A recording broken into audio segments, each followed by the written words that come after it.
सिर्फ 2 माह का रिलीफ सब ये कह रहे हैं, और वो भी फिर आपने अपने एक बजट में से कटौती की और वो पैसे यहाँ डाल दिए। उससे आईपीपीज़ को होने वाली पेमेंट्स पर कोई फ़र्क नहीं पड़ रहा, कैपेसिटी चार्जेस उसी तरह से अदा किए जाते रहेंगे। और फिर ये 2 माह बाद क्या होगा? फिर तो बिजली के बिल वैसे ही वापस दोबारा हाई हो जाएंगे।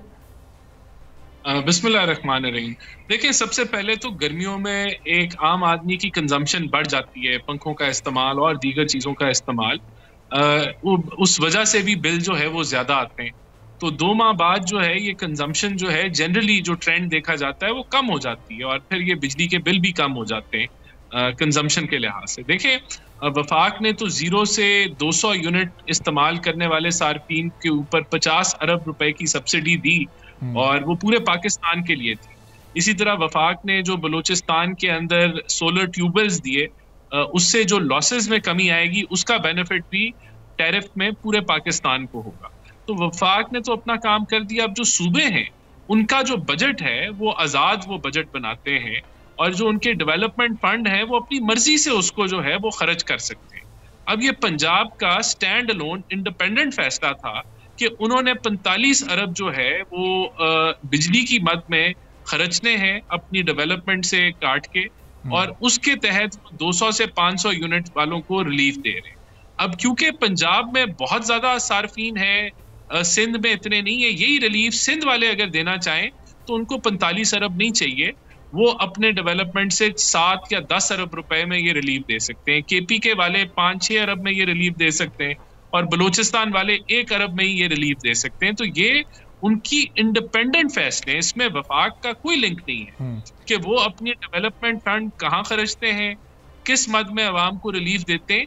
इससे वफाक का कोई लिंकेज नहीं है। ये सूबाई हुकूमतों के पास एक बराबर फंड होते हैं आबादी के लिहाज से। NFC अवार्ड जो है वो तयशुदा है, और वो भी चाहें तो अपने जो फंड्स उनको जो मिलते हैं बराबरी की सतह पे आबादी के लिहाज से, तो उसको वो ये रिलीफ इस्तेमाल तो राना साहब, ये जो 45 अरब की ये बेवकूफ़ी, और ये बेवकूफ़ी कह रहे हैं वज़ीर आला सिंध साहब कि आपकी हुकूमत ने जो ये बेवकूफ़ी की है 45 अरब की, ये तो सिर्फ 2 माह तक ही चल सकेगी। इसके बाद फिर 2 माह के बाद एक आम सारिफ किधर जाएगा जब उसका बिजली का बिल दोबारा उसी तरह से बढ़ जाएगा, फी यूनिट रेट उसको दोबारा उसी तरह भरने पड़ेंगे। तो अब ये इस बेवकूफ़ी पर भी ज़रा, चूँकि उन्होंने टर्म इस्तेमाल किया, इस पर भी ज़रा तबसरा कर दीजिएगा, क्योंकि इसको मरियम नवाज साहिबा ने जो जवाब दिया, उन्होंने तो कहा कि करप्शन के पैसे जेब में रखने से बेहतर है कि ये वाले इकदाम कर लिए जाएँ।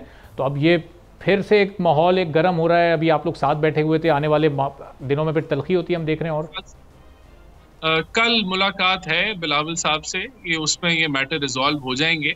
जो बात ये कि मैंने एक तो आपको कहा कि कंजम्पशन आगे वाले महीनों में गिर जाती है, तो रेट बरकरार बढ़ेंगे लेकिन कंजम्पशन गिर जाएगी, तो उससे इतना ज्यादा वो फर्क लेवल आउट हो जाएगा। बाकी आपने कैपेसिटी पेमेंट की बात की, तो उसके ऊपर भी डेट रीप्रोफाइलिंग पे हुकूमत चाइनीज गवर्नमेंट के साथ राब्ते में है, और हम पुर उम्मीद हैं कि उसके नतायज आने वाले चंद हफ्तों में आ जाएंगे। जो चाइनीज IPP हैं उनके हवाले से तो डेट रीप्रोफाइलिंग पे काम हो रहा है, वो चाइनीज हुकूमत के साथ राब्ते में हैं, वो वर्किंग ग्रुप्स बने हुए हैं, उसके अंदर काम हो रहा है कि उस डेट को रीप्रोफाइल किया जाए। जो आपके जो मुआहदे 94 के हैं, लोकल हैं, जहां कोई वायलेशन उनकी तरफ से भी है, कोई गुंजाइश निकलती है, उसके ऊपर कमेटी उसका ऑडिट कर रही है, और अगर ऐसी कोई गुंजाइश निकली तो वो अवाम के सामने ला दी जाएगी, पेश कर दी जाएगी, और वहां भी काम हो रहा है। ऑब्वियसली ये दोनों चीजों पे अलग-अलग काम। राना एहसान साहब, अब ये चले 2 माह तो गुजर जाएंगे, उसके बाद जो सोलर पैनल प्रोजेक्ट की जिस तरह मरियम नवाज साहिबा बात कर रही हैं, इन 60 दिनों में इस पर मुकम्मल अमल दरामद हो जाएगा, इन तमाम सार्फिन तक ये सहूलत पहुंच जाएगी सोलर पैनल की शक्ल में, और इसके लिए फिर कितना पैसा दरकार होगा पंजाब हुकूमत को? ये तो देखें, पंजाब हुकूमत जो है वो अपने जो ADB है उसके तहत इस प्रोजेक्ट को लॉन्च कर रही है, और मरियम बीबी ने यही कहा है, जो चीफ मिनिस्टर हैं, कि 2 माह बाद तक उनकी कोशिश है कि ये प्रोजेक्ट भी लॉन्च हो जाए, और लोगों को जो है वो अल्टरनेटिव एनर्जी की सहूलत जो है वो मुयस्सर हो, और वो अपने बिजली के बिलों को कंट्रोल कर सकें। तो मैं पूरी उम्मीद हूँ कि वो इस हदफ को, अहदाफ को जो है वो अचीव करेंगी। अच्छा राना साहब, अगर ये 100% भी ये हदफ हासिल हो जाता है, तो अब इसमें एक टेक्निकल पॉइंट ये है कि जो कैपेसिटी पेमेंट्स हैं वो तो आपको जनवरी से दिसंबर तक उसी तरह से अदा करनी है।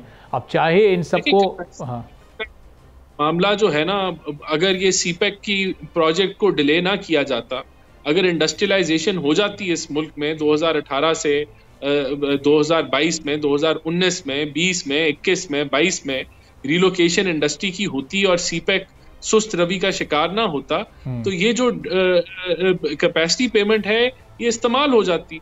ये तो बदकिस्मती है कि मुल्क हमारा इकोनॉमिक मिसमैनेजमेंट की वजह से ना वो लेवल ऑफ ग्रोथ अचीव कर सका और ये कैपेसिटी जो है वो यूटिलाइज नहीं हुई।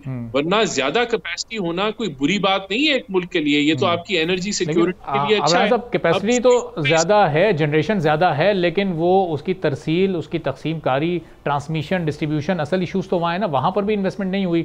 अगर ये इंडस्ट्री लग भी चुकी होती तो वहाँ तक ये डिस्ट्रीब्यूट कैसे होती? ये गलत है। इस वक्त ट्रांसमिशन की आपके पास कैपेसिटी है, आप 4-5 हज़ार मेगावाट, अभी भी ज्यादा आपके पास अगर थेफ्ट ना हो तो हम उसको ज्यादा डिस्ट्रीब्यूट कर सकते हैं, ये इतना बड़ा इशू नहीं है। और इसके अंदर हमने इस पीएचडीपी में रिकॉर्ड पैसे रखे हैं जो नॉर्थ साउथ की कनेक्टिविटी को जो है वो बेहतर करेंगे, जिससे ना सिर्फ एफिशिएंसी में बेहतरी आएगी बल्कि आपकी बिजली के रेट्स में भी थोड़ी बहुत कमी आएगी, 2-2.5 रुपए की। तो उस पर तो हमने मैक्सिमम इन्वेस्टमेंट की हुई है, लेकिन ये ट्रांसमिशन का इतना बड़ा अभी इशू नहीं है। अगर इंडस्ट्रियलाइजेशन हो जाती, जो कि नहीं हुई पीटीआई के 4 साल दौर में, जो सीपेक की फेज 2 था, तो ये इतना बड़ा इशू ना होता। और दूसरा जो बड़ा डेंट हमें पड़ा वो डिवैल्यूएशन का पड़ा, जो पीटीआई दौर में पड़ा और उसके बाद जिस तरीके से पीटीआई हुकूमत छोड़ के गई, आईएमएफ के मुआहदे को खराब करके गई, फिर डिवैल्यूएशन हमें सफर करनी पड़ी। तो अगर ये डिवैल्यूएशन ना होती तो तब भी ये कैपेसिटी पेमेंट का इतना बोझ ना होता। तो एक मुल्क के अंदर प्लानिंग की गई बिजली की, उसी अगर यही इकोनॉमिक प्लान सीपेक का फेज 2 कामयाबी से लॉन्च हो जाता, इंडस्ट्रियलाइजेशन की तरफ हम बढ़ते, तो ये इशू होना ही नहीं। ठीक है। 200 यूनिट तक का जो रिलीफ था वो राणा साहब से मैं फिर कंफर्म कर लेता हूँ। राणा साहब, वो तो प्राइम मिनिस्टर ने अक्रॉस दी कंट्री ऐलान किया था ना, वो तो तमाम सार्फिन को मैसर था, वो सिर्फ पंजाब का तो नहीं था। वो पंजाब का नहीं था, पूरे पाकिस्तान के लिए था। और मैं फिर रिपीट करूंगा कि ये इस चीज की आज़ादी है कि सूबे अगर पूरा साल भी पंजाब हुकूमत अपना बजट, उनकी मर्जी है कि वो एक प्रोजेक्ट ना करें और सारा रिलीफ इधर दे दें, ये उनके पास, उनको जो वफाक है रोक नहीं सकता। अगर ये केपीके करता है तो हम उनको रोक नहीं सकते, ये उनकी मर्जी से उनका डेवलपमेंट फंड बनता है। वो वफाक से पूछ के नहीं खर्चा करते कि उन्होंने कहाँ करना है या नहीं करना, उनकी अपना निज़ाम है। जिस तरह सिंध का अपना निज़ाम है कि वो अस्पताल बनाए या वो जो है वो वैसे कोई हैंड आउट दे दें या कुछ और प्रोजेक्ट करें, ये उनकी मर्जी है। सब्सक्राइब करें और बेल दबाएं ताकि कोई खबर रह न जाए।